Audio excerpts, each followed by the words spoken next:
Thank you very much, and good afternoon to everyone.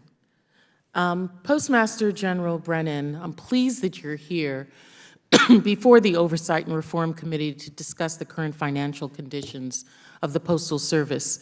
One of the themes that I've heard throughout this hearing that I want to reiterate is the need for communication.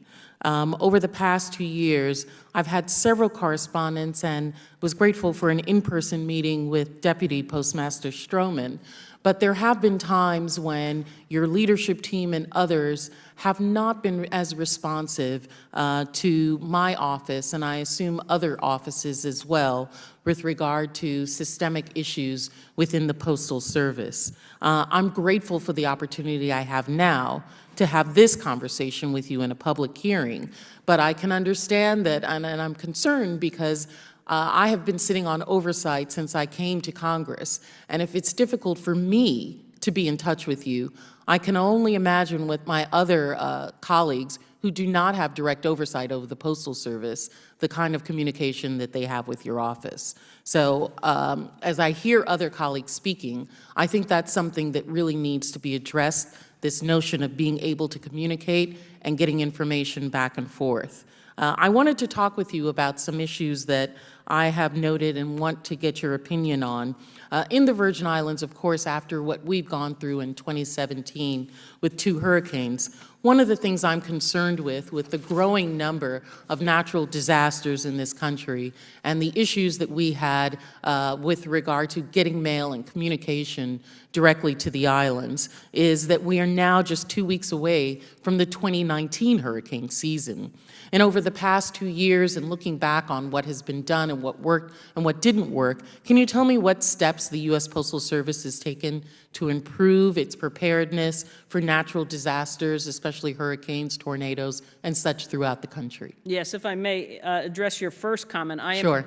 personally accessible. We have a government relations team that is accessible to all the members, and we'll be happy certainly to follow up and apologize if there was any lack of communication or a gap in being responsive to you.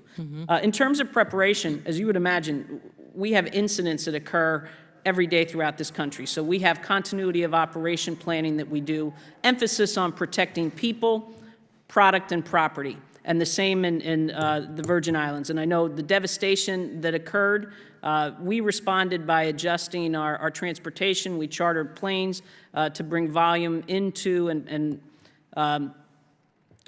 product into the Virgin Islands and bypass the gateway typically that we use in Puerto Rico. Our new area vice president for the Northeast area just recently visited the islands, so would like to take the opportunity to introduce you to him as well and ensure that we're Sure. well prepared for this upcoming hurricane season. Sure. I mean, what happens oftentimes is that our mail is going through Puerto Rico, and that becomes an issue of us fighting with our neighbor for accessibility. And there, you know, if I have problems in the Virgin Islands and having to report to Puerto Rico about those problems, that becomes problematic because they're going to cover for themselves in some way with regard to the issues that are being systemically filtered down to the people of the territory. And so those routes become very problematic to us, having mail go through Puerto Rico, because they're fighting for as much mail as they can get to keep the FTEs and the people that are there. With regard to that, you know, we just recently had a review that was done, an excellent review that was done by your agency on manpower hours. Yes. And they said that 22 individuals needed to be hired. Well, in terms of communication, I didn't know when you were doing those hiring. And I understand that a lot of those were contractual hires that needed to be made. And my concern now is that we didn't open that pool up to the local people. And a lot of the individuals who were hired are actually from Puerto Rico, who are then going to be coming to the islands. They'll stay there, they'll stay in the Virgin Islands for 2 years, and then they'll take that FTE back to Puerto Rico again, and we'll end up exactly where we were, with our letter carriers and others doing the bulk of the work, mail sorters, supervisors, the stress and strain of having less FTEs on the ground. Mr. Rolando, would you say that that has happened in the past? Have you heard any of those complaints from individuals in the Virgin Islands?